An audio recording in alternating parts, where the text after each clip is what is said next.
નમસ્કાર વિદ્યાર્થી મિત્રો, ધોરણ 10 માં અને સામાજિક જે વિજ્ઞાનનો વિષય એમાં આપણે એક નવો જ પાઠ શરૂ કરવા જઈ રહ્યા છીએ, જેમનું નામ છે ભારતનો સાંસ્કૃતિક વારસો અને શિલ્પ અને સ્થાપત્ય. મિત્રો, ભારતના જે સાંસ્કૃતિક જે વારસો છે, સાંસ્કૃતિક વારસામાં આપણે આ પાઠની અંદર શિલ્પ અને જે સ્થાપત્ય છે તેમનો પરિચય, તેમનો અભ્યાસ આપણે કરવાના છીએ. આ પાઠનો જે ગુણભાર છે એ 4 માર્કનો છે. મિત્રો, આ પાઠમાંથી પરીક્ષામાં, બોર્ડની પરીક્ષામાં 4 માર્કનો પૂછાય છે. 4 માર્કની અંદર એક જે માર્ક છે એ ઓબ્જેક્ટિવ, એક માર્ક જે છે એ ઓબ્જેક્ટિવ પૂછાય છે અને 3 માર્કનો જે છે એ શોર્ટ ક્વેશ્ચન, શોર્ટ આન્સર તમારે પૂછાય છે. એટલે કુલ 4 માર્કનો આ પાઠમાંથી તમારે પૂછાય છે. તો મિત્રો, વાત કરીએ આપણે આ પાઠનો ગુણભાર. કુલ ગુણભાર કેટલો છે કે 4 અંદર શું શું પૂછાવાનું છે? તો કે 1 માર્કનો ઓબ્જેક્ટિવ પ્રશ્ન હશે અને 3 માર્કનો એક શોર્ટ ક્વેશ્ચન હશે. અને આ રીતે કુલ 4 માર્કનો તમારે આ પાઠમાંથી પૂછાય. તો હવે આપણે આ પાઠનો અભ્યાસ કરીએ. પ્રાચીન ભારત અથવા પ્રાચીન સમયથી ભારતનો સમૃદ્ધ સાંસ્કૃતિક વારસાને કારણે સમગ્ર વિશ્વમાં ભારત એ જાણીતું છે. એટલે ભારત તેના ટૂંકમાં કહેવતો કહી શકાય કે ભારત તેના સમૃદ્ધ સાંસ્કૃતિક વારસાને કારણે વિશ્વમાં જાણીતું છે. કયા વારસાને કારણે? તો કે સાંસ્કૃતિક વારસાને કારણે, સમૃદ્ધ સાંસ્કૃતિક વારસાને કારણે સમગ્ર વિશ્વની અંદર એ આપણો ભારત દેશ છે એ જાણીતો દેશ છે. શિલ્પ અને સ્થાપત્ય કલાની જે વિવિધતા છે, એ સ્થાપત્ય કલાની વિવિધતાએ ભારતના જે ઇતિહાસ છે એ ભારતના ઇતિહાસને મિત્રો ગૌરવભર્યું જે સ્થાન છે એ સ્થાન અપાયું છે. શેને કારણે? આપણા ભારત દેશને જે ગૌરવભર્યું જે સ્થાન મળ્યું છે, શેને કારણે? તો મિત્રો, શિલ્પ અને સ્થાપત્ય જે કલા છે, કલાની વિવિધતાને કારણે ભારતના જે ઇતિહાસ છે એ ઇતિહાસ એને બદલ્યો છે. આપણે વાત કરીએ તો એક પ્રાચીન ભારતનું સિંધુકાલીન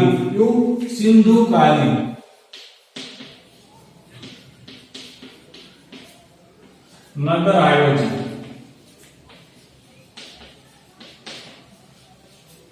એ પ્રાચીન ભારતનું એક સિંધુકાલીન, સિંધુ સમય વખતનું, એને આપણે કહીએ સિંધુકાલીન, સિંધુના સમયનું, એટલે સિંધુકાલીન આપણે કહીશું. તો સિંધુકાલીન જે નગર આયોજન છે એ નગર આયોજન સમકાલીન, એટલે અત્યારના સમયની વાત છે.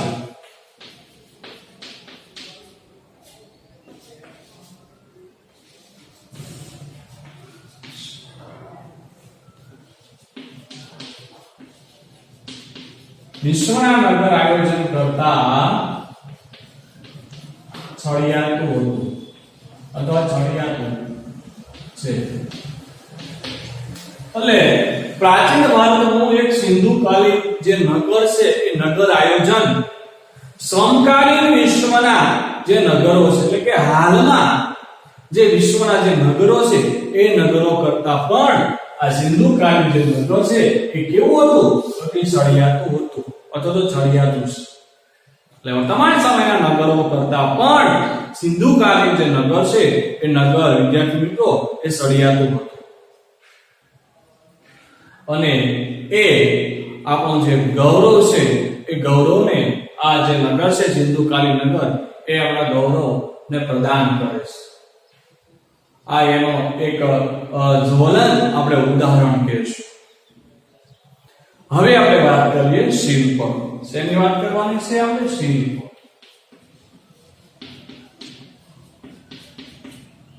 તો શિલ્પ એટલે શું?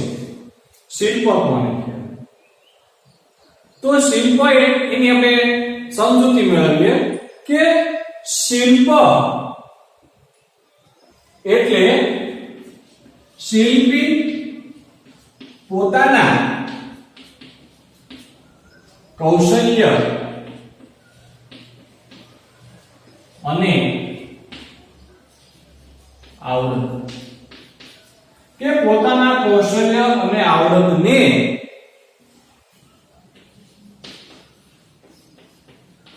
સીણી કે હથોડી વડે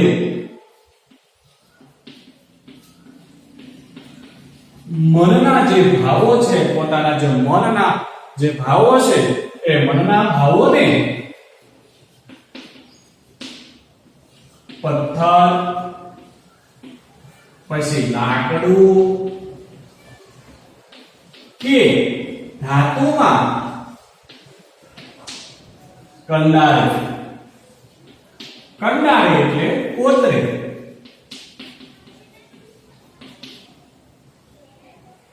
તે શિલ્પ કલા. એટલે જે શિલ્પી એટલે કોણ? શિલ્પી એટલે કે જે મિત્રો સીણી અને હથોડી વડે જે પથ્થર, લાકડું કે ધાતુની અંદર જે કોતરણી કરે છે, જે કોતરકામ કરે છે, જે કંઈક ને કંઈક કંડારે છે, એને શિલ્પી કહેવાય. તો શિલ્પી પોતાના જે કૌશલ્ય અને આવડતને કારણે સીણી અને હથોડી જેવા સાધનો વડે પોતાના મનના જે ભાવો હોય, જે વિચારો હોય, મનનો જે ભાવ, એ ભાવને પથ્થર, લાકડું કે કોઈ ધાતુની અંદર કંડારે, તેને કહેશો આપણે શિલ્પકલા. હવે વાત કરીએ સ્થાપત્ય. શેની વાત કરવાની છે? સ્થાપત્ય.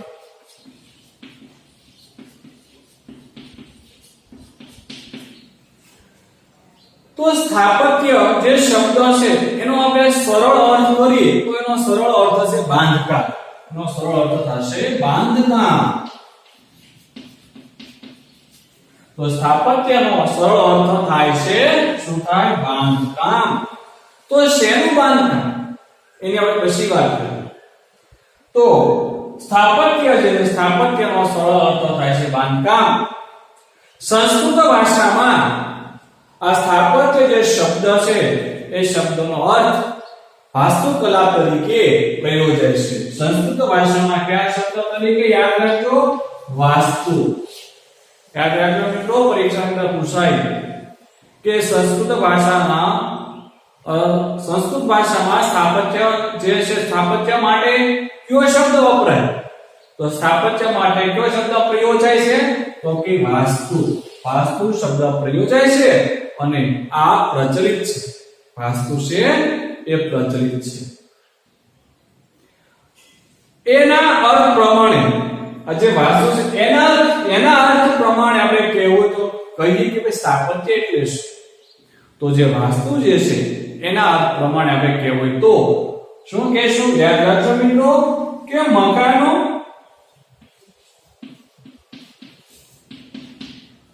નગરો, કિલ્લાઓ, મંદિરો, મસ્જિદો, મકબરાઓ,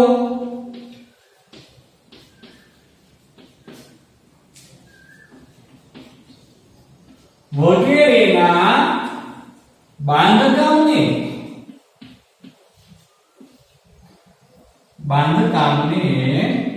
શું કહેશું?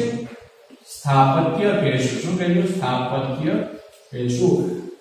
બરાબર ને? બાંધકામને સ્થાપત્ય કહેવાય છે. અહીંયા મકાનો છે, નગરો, કિલ્લાઓ, પછી કુવાઓ પણ આવી શકે ભાઈ. શું આવી શકે? કુવાઓ. બરાબર? કુવાઓ, મંદિરો, મસ્જિદો, મકબરા વગેરે જે બાંધકામ છે એ બાંધકામને આપણે સ્થાપત્ય કહેવાય છે.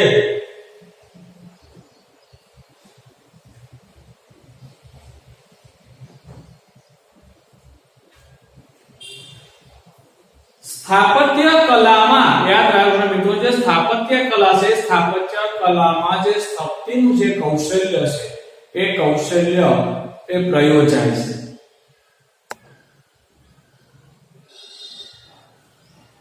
તો ફરી વખત આપણે અહીંયા લખીએ કે સ્થાપત્ય કલામાં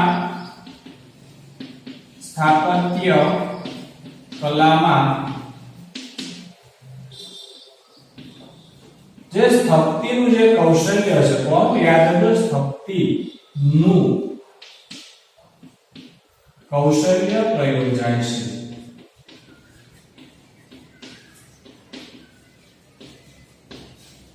તો અહીંયા સ્થપતિ એટલે બાંધકામ કરનાર જે વ્યક્તિ છે, તે નિર્માણ કરનાર, મંદિરનું જે નિર્માણ કરનાર જે વ્યક્તિ હોય એને કહેવાય સ્થપતિ.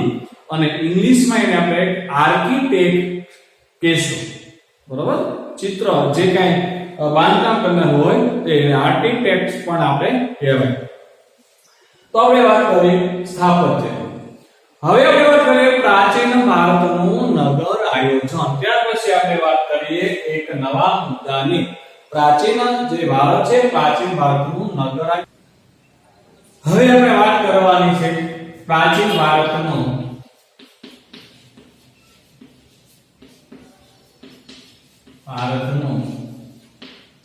નગર આયોજન.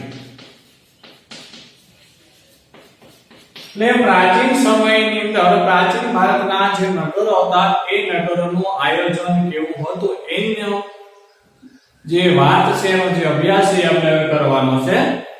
તો આપણે જોઈએ તો પ્રાચીન ભારત નગર આયોજન ક્ષેત્રે એ નિપુણતા ધરાવે છે. પ્રાચીન સમયથી મિત્રો આપણું જે ભારત છે, ભારત નગર આયોજન ક્ષેત્રે એ નિપુણતા ધરાવે છે. પુરાતત્વીય ઉત્ખનન કરતા કેટલાક જે નગરો છે એ નગરો મિત્રો મળી આવ્યા છે. બરાબર? પુરાતત્વીય ઉત્ખનન કરતા કેટલાક એવા જે નગરો છે એ નગરો મળી આવ્યા છે. અને આ નગરોના મુખ્ય 3 વિભાગો પડે છે. કેટલા વિભાગો પડે છે? 3. તો કયા કયા વિભાગો પડે છે મિત્રો આ જે નગરો છે એ નગરોના? તો આ જે નગરો છે એના 3 વિભાગો પડે છે. એમાં પહેલું છે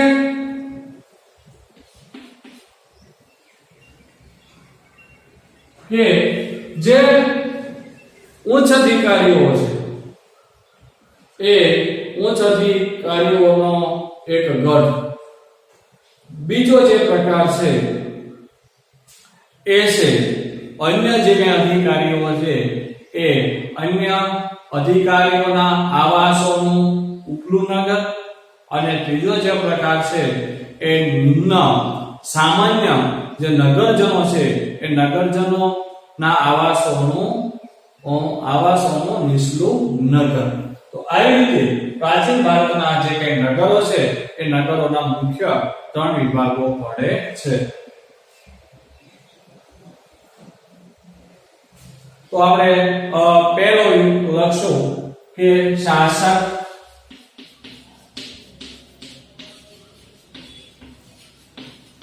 અધિકારીઓનો ગઢ, જેને આપણે બીજી ભાષામાં સીટદલ પણ કહેવામાં આવે છે. હવે આપણે બીજો પ્રકાર જોઈએ તો અન્ય અધિકારીઓના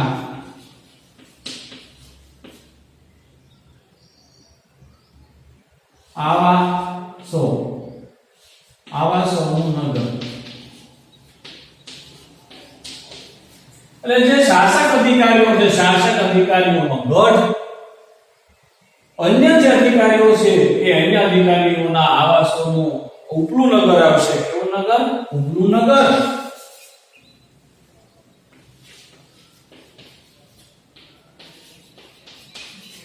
અને ત્રીજો જે પ્રકાર છે એ સામાન્ય નગરજનોના આવાસોનું નીચલું નગર.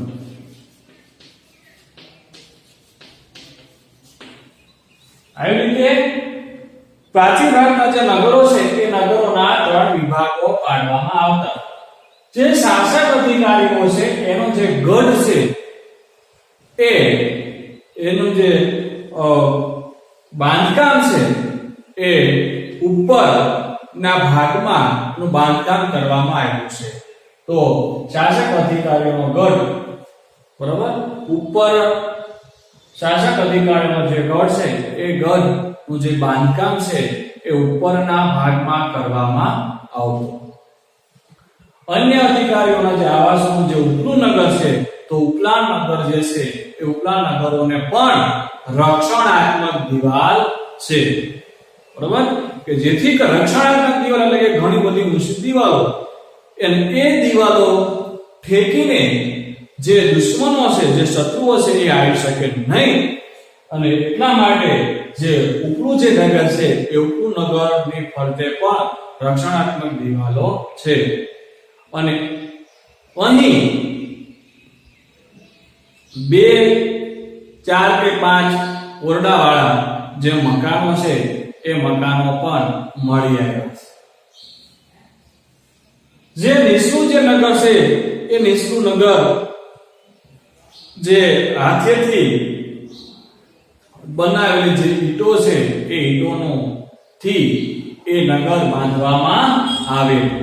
એટલે કાચી જે ઈંટો છે, કાચી ઈંટો, હાથથી બનાવેલી જે ઈંટો છે એ ઈંટો વડે આ જે નગર છે, નીચલું જે નગર છે એ નીચલું નગર બાંધવામાં આવ્યું.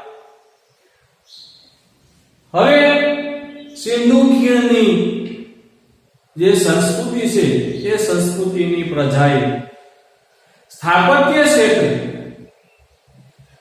તે સમયની બધી જે સંસ્કૃતિ છે એ બધી સંસ્કૃતિઓ કરતા સુંદર અને વ્યવસ્થિત જે નગરો છે એ નગરોનું આયોજન કરવામાં આવ્યું, નગરો વિકસાવ્યા. કોણે? તો કે સિંધુ ખીણની સંસ્કૃતિની જે પ્રજાઓ છે એ પ્રજાએ સ્થાપત્ય કલા ક્ષેત્રે, સ્થાપત્ય ક્ષેત્રે તે સમયની જે સંસ્કૃતિ છે એ સંસ્કૃતિ કરતા કંઈક જુદી, અલગ, સુંદર અને વ્યવસ્થિત સંસ્કૃતિ વાળા જે સ્થાપત્ય ક્ષેત્રો છે એ સ્થાપત્ય ક્ષેત્રો એને વિકસાવ્યા, એટલે કે નગરો વિકસાવ્યા. એ નગરોની અંદર હડપ્પા અને મોહેજો જે દડો છે એ બંને નગરોનો સમાવેશ થાય છે. હડપ્પા અને મોહેજો દડો, આ બંને જે નગરો છે એ મહત્વના નગરો છે. એમાં આપણે મોહેજો જે દડો છે એ મોહેજો દડોના નગરોની આપણે વાત કરીએ તો અહીંયા આપણે જોઈએ કે મોહેજો દડો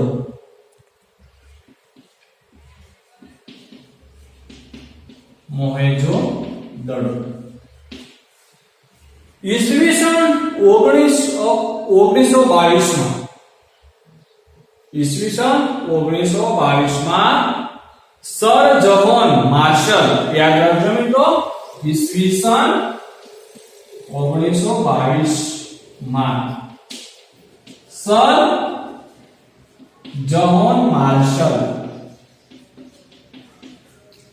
અને કર્નલ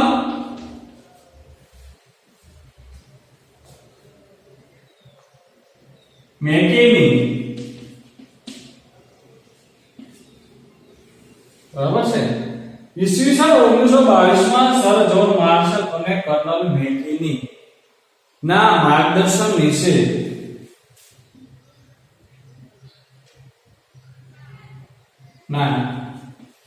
માર્ગદર્શન નીચે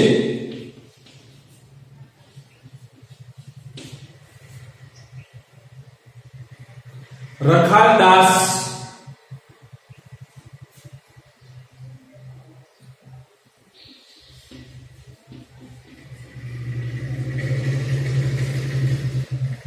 અને રખાલદાસ બેનર્જી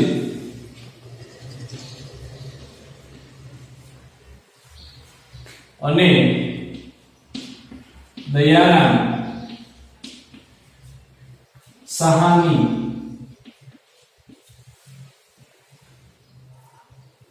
પુરાતત્વીય ભારતના પુરાતત્વીય વિદ્વાનો છે એટલે ભારતના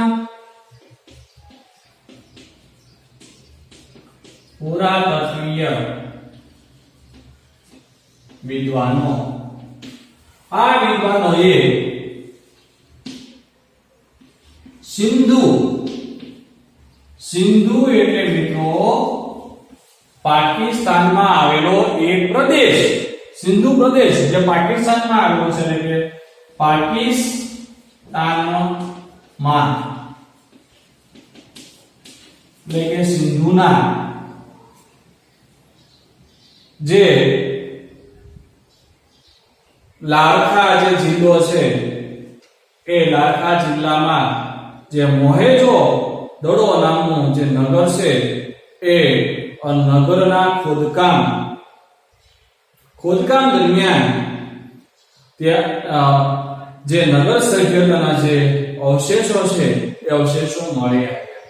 બરાબર, આપણે વાત કરીએ કે મોહેજો દડો ઈસવીસન 1922 માં સર જ્હોન માર્શલ અને કર્નલ મેકિનીના માર્ગદર્શન વિશે કોણ રખાલદાસ બેનર્જી અને દયારામ સહાની જે ભારતના પુરાતત્વીય વિદ્વાનો છે, આ વિદ્વાનોએ સિંધના જે લારખા કરીને છે જિલ્લો,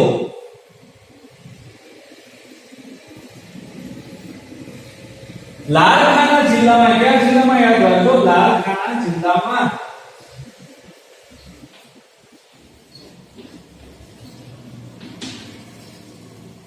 આવેલ મોહેજો દડો છે એ મોહેજો દડોના ખોદકામ દરમિયાન અહીં એ સમયે નગર સભ્યતાના જે અવશેષો છે એ અવશેષો મળી આવેલા છે. મિત્રો અહીંયા મોહેજો દડો છે એ મોહેજો દડોનો એક એને મરેલાનો ટેકરો પણ કહે છે. યાદ રાખજો, મોહેજો દડો જે છે એ મોહેજો દડોનો અર્થ શું થાય? તો મોહેજો જે દડો છે એ મોહેજો દડોનો અર્થ થાય છે મરેલાનો ટેકો.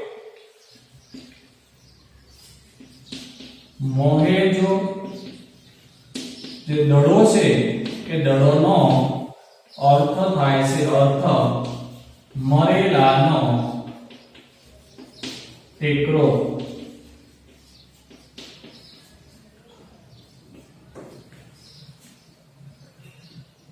એવો થાય છે.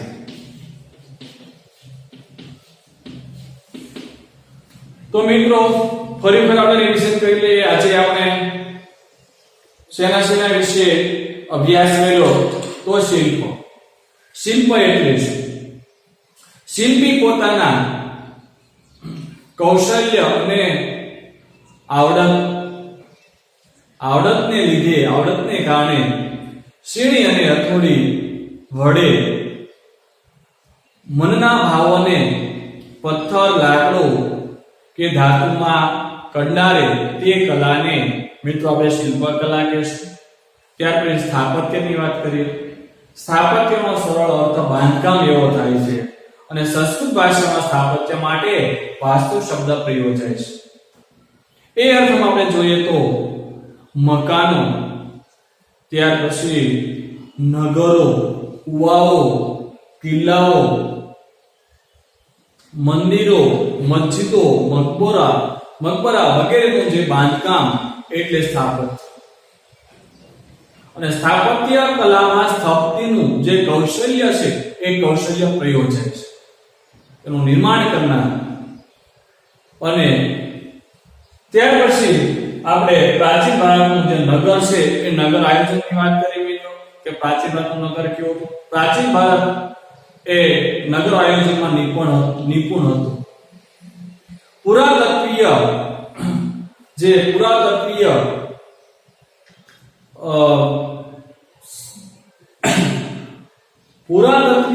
દ્વારા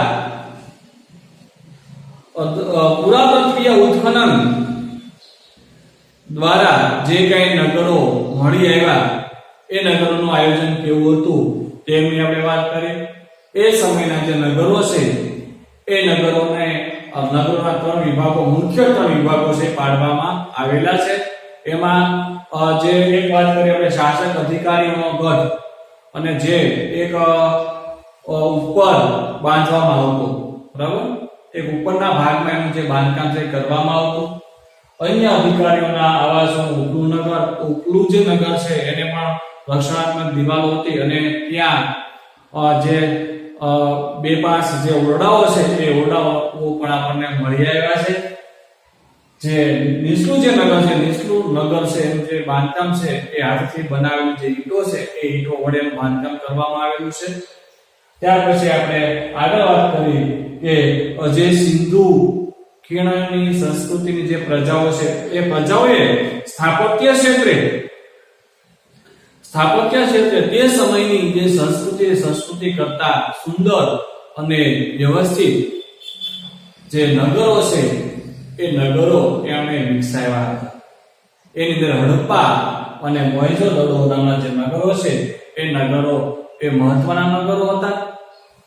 મોહેંજો-દડોના જે નગરો છે એની વાત કરી. ઈસવીસન 1922માં સર જ્હોન માર્શલ અને કર્નલ મેકિનીના માર્ગદર્શન નીચે પ્રખારદાસ બેનર્જી અને જે દયારામ સાહાની, જે આપણા ભારતના એ પુરાતત્વીય વિદ્વાનો હતા, આ વિદ્વાનોએ સિંધુમાં એટલે કે જે પાકિસ્તાનની પ્રાંતનો જે પ્રદેશ છે એ પ્રદેશમાં એને ખોદકામ કર્યું. અને ત્યાંથી મિત્રો બરાબર ને કઈ જગ્યાએ ખોદકામ કર્યું તો કે પાકિસ્તાનના લારખાના જે જિલ્લો છે, જિલ્લામાં મોહેંજો-દડોમાં એને ખોદકામ કર્યું. અને એ સમયે ત્યાં જે એ નગરની જે સભ્યતાના જે અવશેષો છે એ અવશેષો મળી આવ્યા. મિત્રો મોહેંજો-દડોનો અર્થ થાય મરેલાનો ટેકો. અહીંયા સુધી મિત્રો આપણે રાખીએ.